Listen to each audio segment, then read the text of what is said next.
नमस्कार, मैं हूँ विनीता। आज फिर आपके समक्ष उपस्थित हुई हूँ एक आवश्यक विषय पे, तलाक के बारे में आज हम बात करेंगे, जो कि बहुत संवेदनशील है और अत्यंत आवश्यक है कि इस विषय में हर व्यक्ति को जानकारी होनी चाहिए। क्योंकि आज का समय बहुत ही अलग चल रहा है, लोग शिक्षित हो गए हैं, अपने फंडामेंटल राइट को जान गए हैं और सबको एक समानता का अधिकार दिया गया है। अगर मैं हिंदू मैरिज एक्ट की बात करूँ तो हिंदू मैरिज एक्ट में 1955 की धारा 13 सेक्शन 13 में डाइवोर्स को दो तरीके से डिफ़ाइन किया गया है। पहला कंटेस्टेड है, जिसमें सेक्शन 13 में कुछ टर्म्स दिए गए हैं उसके तहत, और ये एक लंबी प्रक्रिया है।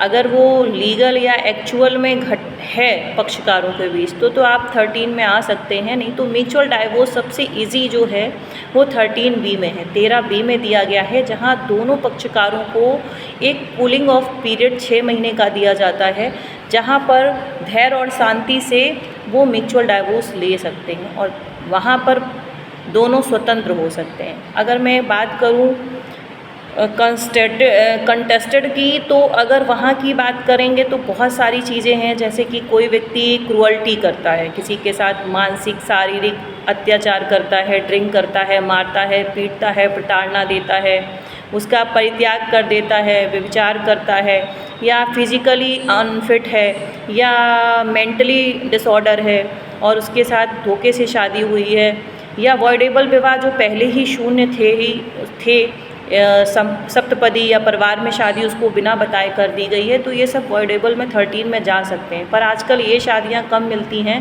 क्रूअल्टी के मामले और मेंटली डिसऑर्डर, फिजिकली डिसऑर्डर वाले मामले ज़्यादा आ रहे हैं, जिसमें हम 13 में आते हैं। धारा 13 में तलाक की कुछ टर्म्स दिए गए हैं, वहाँ आते हैं। लेकिन अगर हम बात करें 13B की, तो म्यूचुअल डाइवोर्स हम ज़्यादातर देखने को मिलता है कि ईज़िली होता है और दोनों पक्ष एक लंबी प्रोसेस से बच जाते हैं और स्वतंत्र हो जाते हैं, जिन्हें एक दूसरे के साथ नहीं रहना है। अगर हम हिंदू पारंपरिक दृष्टि से देखें तो विवाह एक अविनाशी संस्कार है, जो कि जन्म जन्म का बंधन बताया गया है। लेकिन आज का समय मैं फिर कहूँगी कि बहुत चेंज हो गया है। हम चीज़ों को इतना सीरियस नहीं लेते कि हमारे संस्कार क्या हैं, क्योंकि हम एजुकेटेड हो गए, हम पढ़ लिख गए हैं और नई दिशा की तरफ बढ़ गए। 21वीं सेंचुरी में हम जी रहे हैं, तो हमने अब संस्कारों को त्याग दिया है। पति को एक व्यक्ति, दोनों पति पत्नी एक स्वतंत्र अधिकार रखते हैं, कोई किसी पे कोई अधिकार थोप नहीं सकता है। जहाँ इमोशनल चीज़ें जुड़ी होती हैं वहाँ विवाह चलते हैं, जहाँ कॉन्ट्रेक्चुअल चलती हैं, एक संविदा जहाँ होती है वहाँ नहीं चलते हैं। अगर मैं मुस्लिम धर्म की बात करूँ तो मुस्लिम लॉ जो हमारा कहता है वो तलाक़ हसन एक तरीका होता है, एक बार में तलाक, ठीक है। और अगर तलाक़ हसन के बाद अगर 3 बार तलाक बोल देते हैं तो वो एक तरीका है। लेकिन इसमें 2019 में एक अमेंड आया सायरा बानो वाला, जो कि 2017 में ये इन्होंने दावा किया था और 19 में इसमें एक जजमेंट आया जिसमें इसको असंवैधानिक करार दे दिया गया। अब मुस्लिम महिलाएं जो हैं, मुस्लिम महिला तलाक के लिए खुला का विकल्प चुन सकती है, लेकिन अगर उसको 3 बार अपनी मर्ज़ी से कोई पुरुष तलाक कह देता है तो ये डाइवोर्स को असंवैधानिक करार दिया गया है, जिसमें अगर कोई महिला न्यायालय आ जाती है तो ये उसका एक फंडामेंटल राइट है कि कोई पुरुष अपनी स्वतंत्रता के अधिकार पर किसी को तलाक नहीं दे सकता है। लेकिन यहाँ पर इम्पॉर्टेंट ये है कि महिला कोर्ट में आएगी, अपनी शिकायत करेगी, तभी ये चीज़ें चैलेंज हो सकती हैं, अदरवाइज़ नहीं। लेकिन उनका सिंपली है कि वो खुला के तहत ले सकते हैं। अच्छा, मैं एक चीज़ और कहना चाहूँगी कि जिस रिश्ते में प्रेम नहीं है, सम्मान नहीं है, वहाँ मुक्ति सबसे बड़ा समाधान है। क्योंकि आज का समय बहुत अलग चल रहा है और लोग चीज़ों को समझ नहीं पा रहे हैं। जहाँ अगर बात करें कि विवाह को एक कहते हैं कि लॉन्ग टाइम अविनाशी बंधन कहा जाता है, परंतु अत्याचार, त्याग, विश्वासघात जैसी स्थितियां अगर आज के समय में देखने को मिल रही हैं तो इसे तोड़ना न्याय संगत है। इसे जोड़ के रखने का कोई मतलब नहीं है, क्योंकि इसमें समय भी जाता है, विश्वास भी जाता है और लोग इसी में सुसाइड तक कर लेते हैं। अगर मैं पक्षों की बात करूं तो कई ऐसे नए बच्चे हैं जो इन सब चीज़ों को नहीं सह पाते हैं और सुसाइड कर लेते हैं। पुरुष भी कर लेते हैं, महिलाएं भी कर लेती हैं, और इससे अच्छा है कि वो म्यूचुअल डाइवोर्स पे आ जाएं। दोनों को एक स्वतंत्र राइट दिया गया है, अपने अपने अधिकारों को पहचानें और डाइवोर्स ले लें। अच्छा, एक चीज़ और है कि शांतिपूर्ण तरीके से, कम विवाद से, या एक कहते हैं ना कि कोर्ट की प्रोसेसिंग जो बहुत लंबे टर्म्स तक चलती रहती है, उससे भी हम बचते हैं, समय पैसा दोनों बचता है, और एक हम डिसीज़न पर आ जाते हैं। यह जैसे कि अगर मैं सेक्शन 13 की बात करूं, तो वहाँ पर खर्चीली और मानसिक रूप से थकाने वाली वो प्रक्रिया है, बहुत लंबी चलती है, जिसमें cruelty, adultery, mentally disorder, physically disorder जैसी चीज़ें आती हैं। तो मैं ये कहना चाहूँगी 13B में म्यूचुअल डाइवोर्स में हम दोनों पक्षकार अगर एक दूसरे के साथ नहीं रह सकते, मैं कि सुप्रीम कोर्ट का बहुत अच्छा थॉट था, जहाँ पर उन्होंने एक नवीन कोहली नाम के व्यक्ति को एक छोटे से थॉट पर डाइवोर्स दिला दिया। उन्होंने कहा if the marriage is emotionally dead, जहाँ विवाह मानसिक भावनात्मक तौर पर मृत हो गई होती है, जहाँ प्रेम समर्पण त्याग नहीं बचता है, तो legally recognise it is justice, जहाँ पर तलाक दे देना ही उनका न्याय होगा, उनको न्याय संगत कहा जाएगा।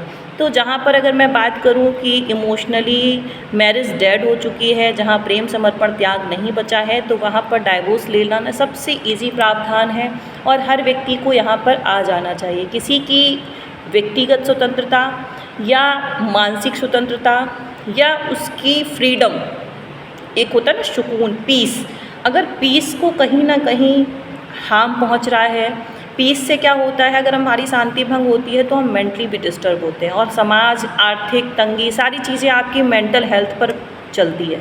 अगर आप मेंटली स्वस्थ हैं तो शायद है आप इकोनॉमी भी हो सकते हैं, क्योंकि आप जॉब करते हैं या आप जो भी काम करते हैं, अगर मेंटली आप स्थिर होंगे तो ही आप आगे बढ़ सकते हैं, अन्यथा नहीं।